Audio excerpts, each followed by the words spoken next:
8 years in office and lots of decisions. Does President Obama have any regrets? Well, we couldn't ask him directly, but he has spoken about regrets in the past. Here's a few of them. Libya. Last year, a Fox News host asked Obama a simple question. Worst mistake? Probably failing to plan for the day after what I think was the right thing to do in intervening in Libya. Obama told The Atlantic magazine he misjudged two things. First, how much tribal divisions would play a role in post-Gaddafi Libya. And second, how little he'd be able to rely on France and the UK to help rebuild the country. Of course, those governments didn't quite see it that way. Guns. A lot of mass shootings happened on Obama's watch. Here he is in 2015 talking to the BBC. The one area where I feel that I've been most frustrated and most stymied. We do not have sufficient common sense gun safety laws, even in the face of repeated mass killings. Partisanship. Here's the president a year ago giving his last State of the Union speech. It's one of the few regrets of my presidency that the rancor and suspicion between the parties has gotten worse instead of better.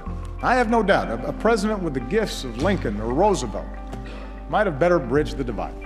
Now, funnily enough, on this issue, Obama really seems to compare himself to his predecessors. The president later told Vanity Fair that maybe he could have gotten more done if he'd had the genius of Abraham Lincoln, the charm of FDR, the energy of Teddy Roosevelt, or the legislative acumen of LBJ. Guantanamo. Obama campaigned on a promise to close the Guantanamo Bay prison. Of course, it's still open.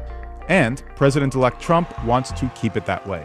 And we're going to load it up with some bad dudes, believe me, we're going to load it up. So when a 7th grader in Ohio asked Obama what he wished he'd done differently on his first day in office, I think I would have closed Guantanamo on the first day.